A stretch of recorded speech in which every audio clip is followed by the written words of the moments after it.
सबसे पहले हमें डिस्कस करना है कि ये टॉर्ट होता क्या, ठीक है। जैसा कि मैंने आपको कहा कि ये टॉर्ट जो है ये एक लैटिन टर्म से निकला, इसका रूट वर्ड जो है वो एक लैटिन टर्म है, दैट इज टॉर्टम। टॉर्टम का मतलब होता है which is not straight or it is grouped.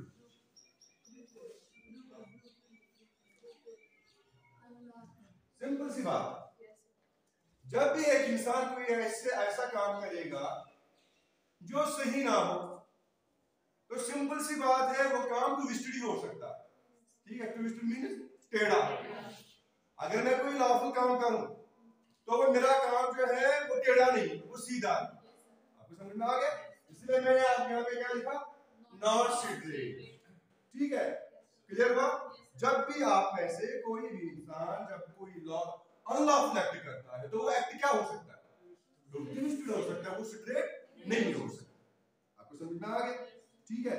इसीलिए मैंने आपको कहा था कि ये टॉर्ट जो है इसका इक्विवेलेंट वर्ड जो है that is wrong, that is wrong, ठीक है।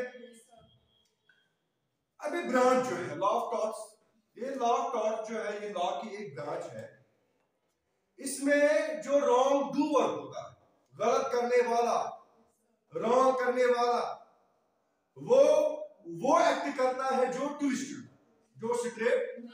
इसका मतलब ये है कि वो रॉन्ग करने वाला जो है उसके एक्ट को हम रॉन्ग तभी कह सकते हैं जब वो एक्ट से किसी दूसरे इंसान का राइट वायलेट करे। क्या करेगा? Right violate. लेकिन वो खाली राइट नहीं होता है, वो लीगल राइट होता है। क्या होता है?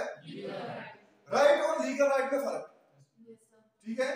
राइट हक होता है, लेकिन लीगल राइट आपका वो हक है जो आपको लॉ ने दिया होगा। आपको समझ में आ गया?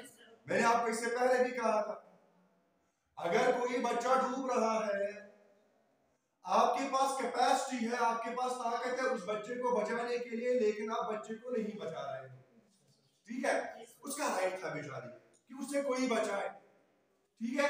और आपकी ड्यूटी थी कि आप उसे बचाओ, लेकिन आप उसे बचा नहीं रहे। वो बच्चा आपको केस नहीं कर सकता, ही कैन नॉट सू, क्योंकि उसका वो राइट है लेकिन लीगल राइट नहीं, लॉ ने उसे वो राइट नहीं दिया। आपको समझ में आ गया?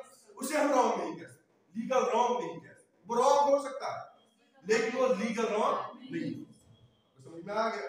अब ये टॉर्ट क्या होता है? टॉर्ट में हमेशा एक इंसान वो एक्ट करता है जिससे किसी दूसरे इंसान का लीगल राइट वायलेट हो। आपको समझ में आ गया? क्योंकि लॉ जो है वो हर किसी इंसान पे एक ड्यूटी आयद करता है। लॉ ने इंसानों पे एक ड्यूटी आयद की है, ठीक है। कौन सी duty? To respect the rights of another person. आपको समझ में आ गया? मेरी ड्यूटी है कि मैं आपको डिफेम ना करूं, मेरी ड्यूटी है कि मैं आपकी प्रॉपर्टी के साथ ट्रेसपास, मेरी ड्यूटी है कि मैं न्यूसेंस ना करूं। आपको समझ में आ गया? दैट मीन्स आपकी डिफॉर्मेशन नहीं होनी चाहिए, ये आपका क्या है? लीगल राइट है। मेरी ड्यूटी है कि मैं आपको डिफेम ना करूं, ये मेरी क्या है? Legal duty. आपको समझ में आ गया? इसीलिए मैंने आपको कहा कि लॉ ने इंडिविजुअल्स पे, जो मेंबर्स ऑफ द सोसाइटी होते हैं, अफराद, उन पे ये लीगल ड्यूटी आयद की होती है। कौन सी लीगल ड्यूटी? कि वो दूसरे इंसान का लीगल राइट रेस्पेक्ट करे। आपको समझ में आ गया? मेरी ड्यूटी है, मुझे लॉ ने कहा है कि आप बिना किसी वजह के बच्चों को डिफेम नहीं कर सकते। आपको समझ में आ गया? दैट मींस यहां पे मेरी क्या है? Legal duty. ये लीगल ये ड्यूटी मुझ पे किसने आयद की है? लॉ ने। इसलिए इसको क्या कहते हैं? Legal duty. आपको समझ में आ गया? और जब भी कोई इंसान अपनी इस लीगल ड्यूटी को ना निभाए, ठीक है, इस ड्यूटी को फुलफिल ना करे, तो उसने क्या किया? उसने ब्रीच ऑफ ड्यूटी किया। और ब्रीच ऑफ ड्यूटी का मतलब है कि उसने रॉन्ग किया। समझ में आ गया? मेरी ड्यूटी है कि मैं आपको डिफेम ना करूं, ठीक है, लेकिन मैं आपको डिफेम करता हूं। आपको समझ में आ गया? दैट मींस जो लीगल राइट आपका था, मैंने आपके लीगल राइट को रेस्पेक्ट नहीं किया। कैसे नहीं किया? क्योंकि मैंने अपनी लीगल ड्यूटी को नहीं निभाया। आपको समझ में आ गया? और जब मैंने अपनी लीगल ड्यूटी को नहीं निभाया, मैंने क्या किया? मैंने ब्रीच ऑफ ड्यूटी करके रॉन्ग। आपको समझ में आ गया? मिसाल के तौर पे जब कोई इंसान अपनी ड्यूटी को ना निभाए, कौन सी ड्यूटी? कि वो दूसरे इंसान की रेपुटेशन की इज्जत ना करे, उसको रेस्पेक्ट ना करे। आपको समझ में आ गया? उसे हमको क्या कहते हैं? डिफामेशन। डिफामेशन में आपका राइट होता है, लीगल राइट होता है, that you should not be defamed. आपका लीगल राइट है। मेरी ड्यूटी क्या है? कि मैं आपको डिफेम ना करूं। ठीक है? इसी तरह से अगर मैं आपकी प्रॉपर्टी में बिना आपकी इजाजत के एंटर करूं, दाखिल हो जाऊं, ठीक है, मैंने क्या किया? ट्रेसपास किया। कैसे किया? क्योंकि मैंने अपनी लीगल ड्यूटी को नहीं निभाया, और जब मैंने अपनी लीगल ड्यूटी को नहीं निभाया, मैंने आपकी लीगल राइट को क्या किया? वायलेट। आपको समझ में आ गई? अब ये ओवरव्यू था टॉर्ट्स का। अब हम इसकी कुछ डेफिनेशंस पढ़े। इसकी बहुत सारी डेफिनेशन, लेकिन सबसे एक्सेप्टेबल डेफिनेशन जो है टॉर्ट की, that is given under section 2 class M। कौन सा है? लिमिटेशन, 1963। इस डेफिनेशन को आपको अच्छे से समझना है, तभी आपको टॉर्ट समझ आएगा। यार, tort means a civil law। Definition याद रखना, tort means a civil law। अभी सिविल लॉ क्या होता है हम आगे डिस्कस करेंगे। यहां पे याद रखिए कि टॉर्ट जो होता है वो सिविल लॉ होता है, which is not exclusively breach of contract और breach of trust। टॉर्ट जो होता है वो सिविल लॉ होता है, लेकिन वो ब्रीच ऑफ कॉन्ट्रैक्ट और ब्रीच ऑफ ट्रस्ट नहीं होता है। आपको समझ में आ गया? And which is redressable by an action for unliquidated damages। Tort civil wrong होता है, सिविल रॉन्ग तो होता है, लेकिन ब्रीच ऑफ कॉन्ट्रैक्ट और ब्रीच ऑफ ट्रस्ट नहीं होता। आपको समझ में आ गया? और जब भी कोई इंसान टॉर्ट करता है, टॉर्ट कैसे करेगा? और टॉर्ट से क्या होगा? दूसरे इंसान का लीगल राइट वायलेट होगा। ठीक है? अब उसके पास रेमेडी क्या है? जिसका मैंने लीगल राइट वायलेट किया, उसके पास रेमेडी क्या है? उसे क्या मिलेगा कोर्ट में? कंपेंसेशन। लेकिन कौन सी कंपेंसेशन? कौन से डैमेजेस? डेफिनेशन जो है, इस डेफिनेशन से हमारे सामने टॉर्ट के 3 एलिमेंट्स आते हैं। कितने एलिमेंट्स? 3 एलिमेंट्स। पहला एलिमेंट ये है कि ये टॉर्ट जो होता है ये civil law, tort is a civil law. ये पहला एलिमेंट, पहला एलिमेंट।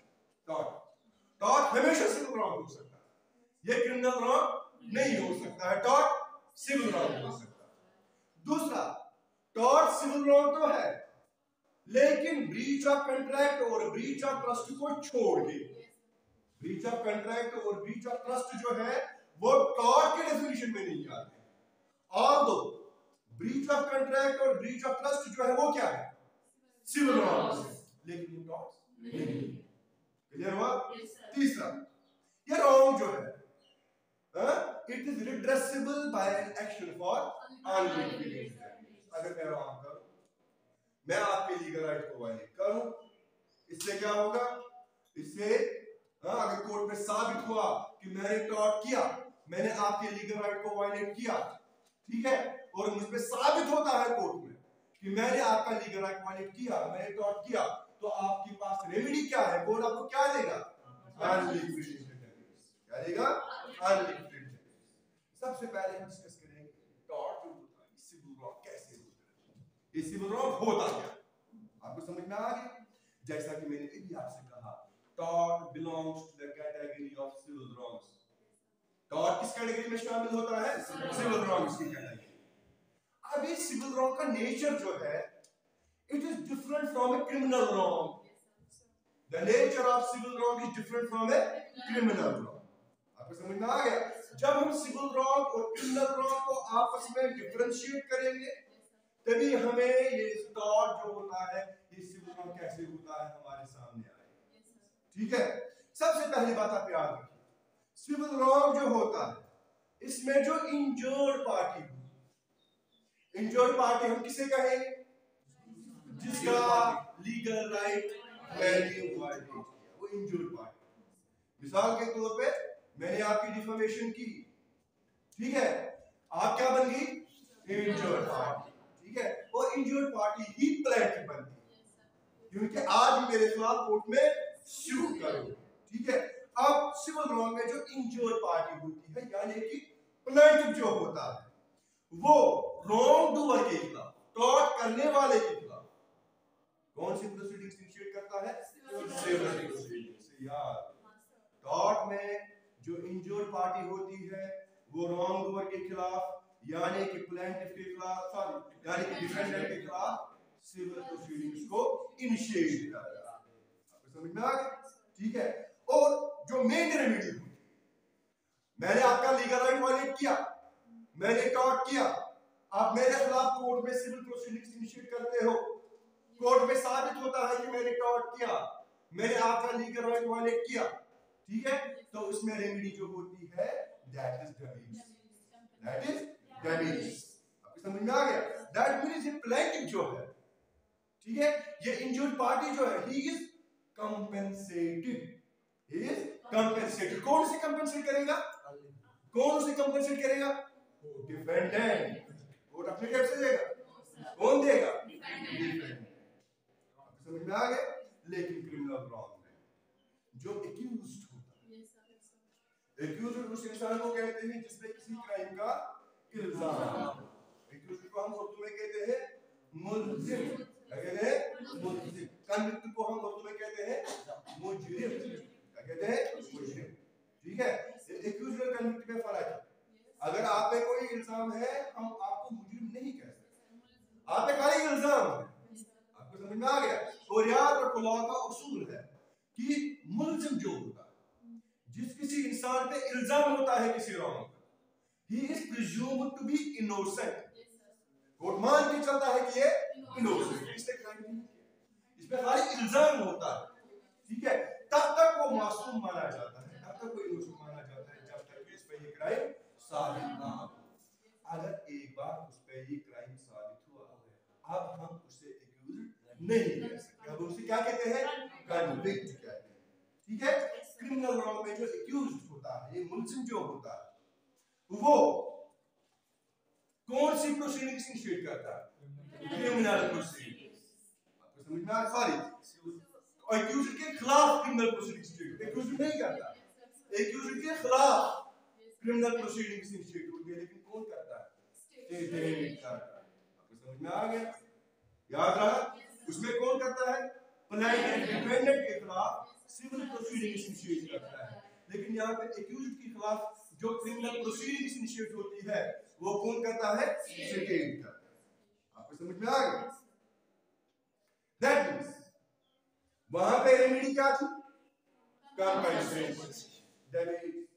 लेकिन यहाँ पे अगर एक बार साबित हुआ कि इस एक्यूज्ड ने वो रॉन्ग किया, जिस रॉन्ग का, जिस क्राइम का उस पे इल्जाम, ये कोर्ट में साबित होता है, ठीक है, उसमें जो इंजर्ड पार्टी होती है, ठीक है, उसमें जो इंजर्ड पार्टी होती है, he is not compensated, he is not compensated, ठीक है, बल्कि उसे इंसाफ दिया जाता है, जस्टिस एडमिनिस्टर होती है, किसके लिए? किसके लिए? इंजर्ड पार्टी के लिए। कैसे? कैसे?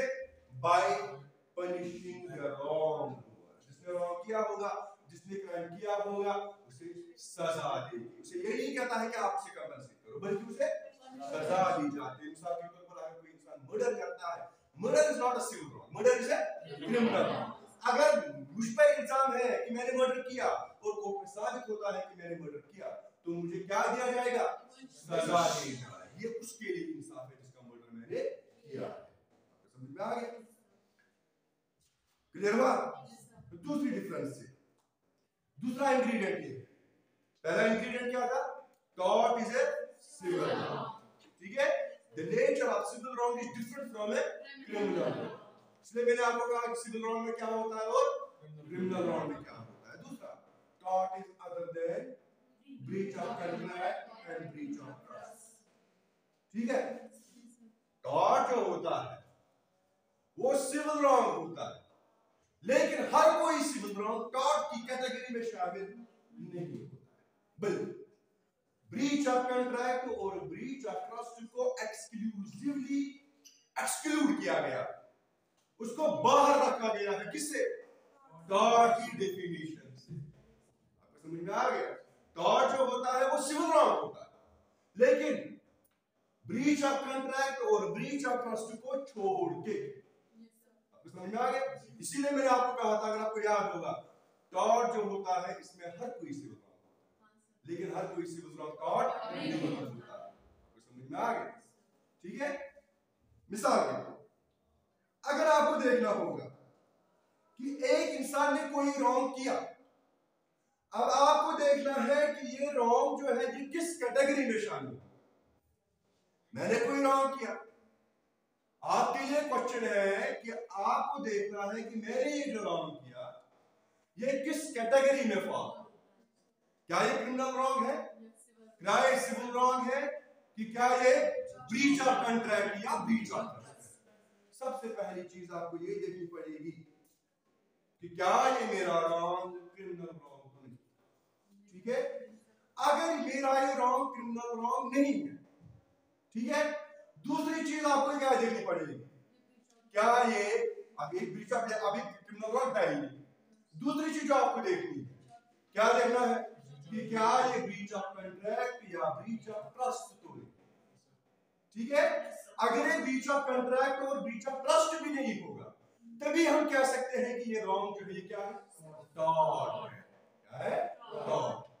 समझ में आ गया? क्लियर हुआ? मिसाल के तौर, अगर एक इंसान एग्री करता है किस चीज के लिए, to purchase a radio set, ठीक है, उसका से एग्रीमेंट करा, मैं आपके साथ एग्रीमेंट करता हूं कि मैं आपसे रेडियो सेट खरीदूंगा, ठीक है, कॉन्ट्रैक्ट हमने किया, लेकिन बाद में मैं इस कॉन्ट्रैक्ट को फुलफिल नहीं करता। आपको समझ में आ गया? ठीक है, मैं इस कॉन्ट्रैक्ट को फुलफिल नहीं करता, मैंने रॉन्ग कौन सा रॉन्ग? Breach of contract. ये टॉर्ट नहीं, ये टॉर्ट नहीं है। ठीक है, क्योंकि ब्रीच ऑफ कॉन्ट्रैक्ट को टॉर्ट की डेफिनेशन से अलग किया गया, इसको एक्सक्लूड किया गया। आपको समझ में आ गया? Breach of contract is a civil wrong, but breach of contract is not. Breach of contract and breach of trust is not. तीसरा इंग्रेडिएंट, तीसरा एसेंशियल जो होता है टॉर्ट का, that is tort is redressable by an action for unliquidated damages। जैसा कि मैंने अभी आपको कहा, टॉर्ट में जो रेमेडी होती है इंजर्ड पार्टी के लिए, that is always damage, that is always damage। That means damage is the most important remedy in tort। Damage is the most important remedy in tort। और जनरली डैमेज जो होती है, compensation जो होती है, it is in the form of money compensation। It is in the form of money compensation। अगर मैं tort करूं, मैं आपको डिफेमेशन करता हूं, मैं आपकी न्यूसेंस करता हूं, मैं ट्रेसपास करता हूं, कोर्ट में साबित होता है कि मैंने ये टॉर्ट किया, मुझे क्या कहा जाएगा कि आप इस इंजर्ड पार्टी को कंपेंसेशन करें। अब कंपेंसेशन किस फॉर्म में होती है? मनी में। ठीक है, is in the form of money. देखिए, कुछ सिचुएशंस ऐसी होती है जहां पे जस्टिस एडमिनिस्टर होती है, एक इंसान ने टॉर्ट ही किया होता है, लेकिन उसे ये नहीं कहा जाता है कि आप इसको मनी कंपेंसेशन। मैंने भी क्या कहा, जनरली, अक्सर, यूजुअली ये मनी कंपेंसेशन होती है, लेकिन हर किसी केस में ये मनी कंपेंसेशन नहीं होती, क्योंकि कुछ केसेस ऐसे होते हैं जहां पर प्लेंटिफ जो होता है वो कंपेंसेशन लेने के लिए इंटरेस्ट नहीं होता। आपको समझ में आ गया? जो क्लासिकल एग्जांपल है इसकी, that is in the case of nuisance. ठीक है, न्यूसेंस मीन जब कोई इंसान ऐसा एक्ट करता है जिससे पब्लिक पीस डिस्टर्ब होती है। ठीक है, अगर मैं रोज अपने घर में रेडियो सेट इतनी जोर से रखता हूं, मेरा पड़ोसी जो है वो पढ़ ही नहीं पा रहा, मेरा पड़ोसी पढ़ नहीं पा रहा, अब वो मेरे खिलाफ कोर्ट में स्यू करता है। किस चीज के लिए स्यू करेगा? या उसे कंपनसेशन चाहिए, कैसे पैसे चाहिए, बल्कि उसको क्या चाहिए, ऑर्डर चाहिए, ठीक है, उसे इंजेक्शन चाहिए। जैसा मेरा पड़ोसी जो है वो मुझे पढ़ने नहीं दे रहा, मेरा बच्चा सो नहीं पा रहा, मेरा बच्चा पढ़ नहीं पा रहा, ठीक है, हमारा पीस जो है, हमारी शांति जो है वो डिस्टर्ब होती है, आप प्लीज एक ऑर्डर पास कीजिए, इससे कहिए कि वॉल्यूम जो है रेडियो का वो कम है, ठीक है। दैट मीन्स यहाँ पे ये रेमेडी जो होती है it is not in the form of money compensation, clear हुआ। और जनरली ये डैमेज जो होते हैं अनलिक्विडेटेड होते हैं, क्या होते हैं, अनलिक्विडेटेड डैमेजेस वो डैमेजेस होते हैं जो पार्टीज के बीच में पहले से ही फिक्स नहीं होते। Unliquidated damages are those damages which are not prefixed by the party. That means damages जो होते हैं ये in case of tort unliquidated क्योंकि ये डैमेज पार्टी के बीच में पहले ही फिक्स नहीं होते। मिसाल के तौर पर अगर मैं आपकी डिफॉर्मेशन करूं, क्या मैं पहले आपको ये कह सकता हूं कि मैं आपकी डिफॉर्मेशन करूंगा उसके बाद आप मुझसे इतना पैसा लेंगे, ठीक है। अगर मैं आपको न्यूसेंस करता हूं, क्या मैं आपको कह सकता हूं कि मैं आपकी न्यूसेंस करने वाला हूं उसके बाद आप मुझसे इतना पैसे लेंगे, ठीक है। दैट मींस यहां पे डैमेज जो होते हैं वो पार्टीज के बीच में पहले से ही फिक्स नहीं होते, और जब डैमेज पार्टीज के बीच में पहले से ही फिक्स नहीं होते हैं उन डैमेज को हम क्या कहते हैं, जो टॉक्स में जो रेमेडी दी जाती है इंजर्ड पार्टी को, that is in the form of unliquidated damage. सवाल पैदा होता है कि ये डैमेज फिक्स कौन करेगा, डैमेज फिक्स कौन करेगा, it's the description of the court to fix those damages, समझ में आ गया। लेकिन ब्रीच ऑफ कॉन्ट्रैक्ट जो होता है, ब्रीच ऑफ कॉन्ट्रैक्ट में ये डैमेज जो होते हैं ये लिक्विडेटेड होते हैं, क्या होते हैं, लिक्विडेटेड। मिसाल के तौर पर अगर दो इंसान आपस में कोई कॉन्ट्रैक्ट करते हैं डी, ठीक है, और ये पहले कंडीशन रखते हैं कि अगर आपने ब्रीच ऑफ कॉन्ट्रैक्ट किया तो मैं आपसे इतना पैसा लूं, और वो ब्रीच ऑफ कॉन्ट्रैक्ट करता भी है, कल कोर्ट क्या कहेगा, जैसा क्या कहेगा कि आपने इसे कहा है कि अगर आप कॉन्ट्रैक्ट फुलफिल नहीं करोगे तो आपको इतना पैसा देना पड़ेगा। That means this money is ascertainable, but in case of tort the damages were not ascertainable, but in case of breach of contract the damages are ascertainable, they are prefixed by the party, समझ में आ गया। Liquidated damages वो damages होते हैं which have been previously determined by the parties, but unliquidated damages are those damages which are not previously determined by the parties. Who will determine those damages? The court.